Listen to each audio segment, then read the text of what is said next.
प्रिय विद्यार्थियों, आज के व्याख्यान में हम लोग निर्मला उपन्यास के शिल्प के संबंध में चर्चा करेंगे। शिल्प की दृष्टि से ये उनका एक उत्कृष्ट उपन्यास कहा जा सकता है। शिल्प अंग्रेजी के प्रसिद्ध शब्द टेक्निक का हिंदी अनुवाद है। साहित्य अथवा कला के संदर्भ में शिल्प विधि का अर्थ हो जाता है साहित्यिक कृति अथवा कलात्मक वस्तु को रचने का तरीका या ढंग। साहित्य की रचना में जिन तरीकों, रीतियों और विधियों का उपयोग किया जाता है वे ही उसकी शिल्प विधि के नाम से पुकारी जाती हैं।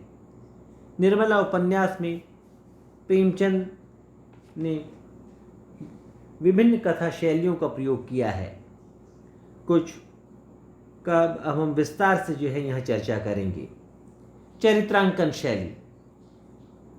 प्रेमचंद ने स्पष्ट किया है कि मैं उपन्यास को मानव का चरित्र का चित्र समझता हूँ। मानव चरित्र पर प्रकाश डालना और उसके रहस्यों को खोलना ही उपन्यास का मूल तत्व है। मानव चरित्र का यह चित्र वर्णनात्मक शिल्प विधि तथा विश्लेषणात्मक शिल्प विधि के द्वारा प्रकाश में आता है।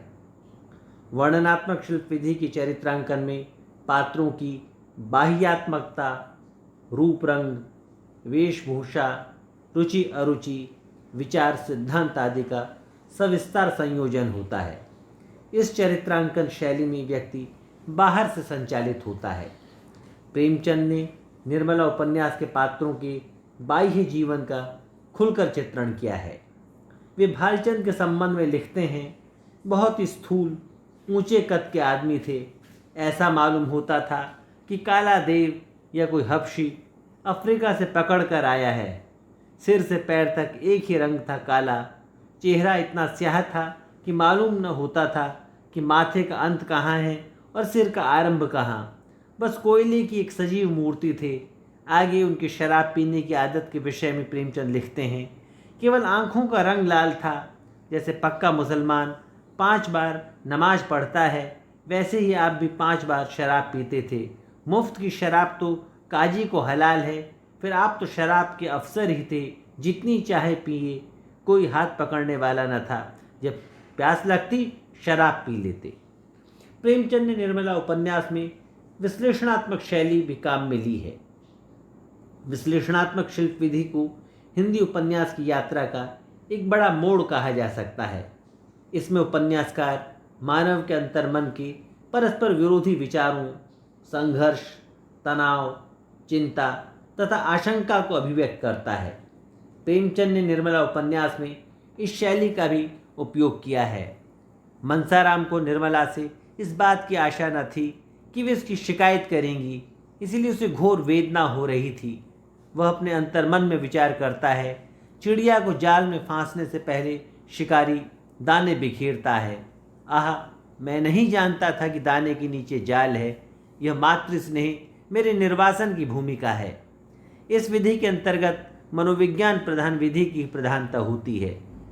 अब मन की स्वतंत्र सत्ता स्वीकार करके उसके 3 रूप, चेतन, अचेतन, अर्धचेतन, उनका वर्णन उपन्यासकारों के द्वारा किया गया।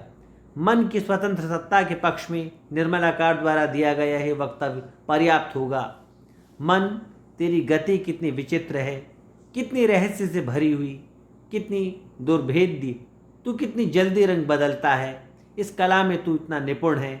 आतिशबाज की चरखी को भी रंग बदलते कुछ देर लगती है, पर तुझे रंग बदलने में उसका लाभांश समय भी नहीं लगता। प्रेमचंद ने वर्णनात्मक शैली भी निर्मला उपन्यास में काम में ली है। वर्णनात्मक शैली वह है जिसके द्वारा उपन्यास में जीवन के विस्तृत क्षेत्र का चित्रण विवरणपूर्ण ढंग से व्याख्या सहित प्रस्तुत किया जाता है। वह जीवन के किसी भी क्षेत्र को अपने वर्णन का माध्यम बना सकता है। घटना बाहुल्य, लंबे संवाद तथा भाषण योजना जैसी अनेक समस्याएं इस विधि द्वारा सरलतापूर्वक चित्रित हो सकती हैं। वातावरण के प्रसार और दार्शनिक विवेचन की पूर्ण सुविधा उपन्यासकार को मिल जाती है। निर्मला के विवाह से पूर्व का वर्णन करते हुए प्रेमचंद लिखते हैं, एक पूरा मकान बर्तन से भरा हुआ है। चाय के सेट हैं, नाश्ते की तश्तरियाँ, थाल, लोटे, गिलास। जो लोग नित्य खाट पर पड़े हुक्का पीते रहते थे, बड़ी तत्परता से काम में लगे हुए हैं। जहाँ एक आदमी को जाना होता है 5 दौड़ते हैं, काम कम होता है, हुल्लड़ अधिक। जरा जरा सी बात पर घंटों तक तर्क वितर्क होता है। प्रकृति का चित्रण करते हुए प्रेमचंद ने वर्णन शैली का ही प्रयोग किया है। रात के समय का वर्णन करते हुए वे लिखते हैं, निशा ने इंदु को परास्त करके अपना साम्राज्य स्थापित कर लिया था। उसकी पैशाचिक सेना ने प्रकृति पर आतंक जमा रखा था। सद्वृत्तियाँ मुँह छिपाए खड़ी थीं और कुप्रवृत्तियाँ विजय गर्व से इठलाती फिरती थीं।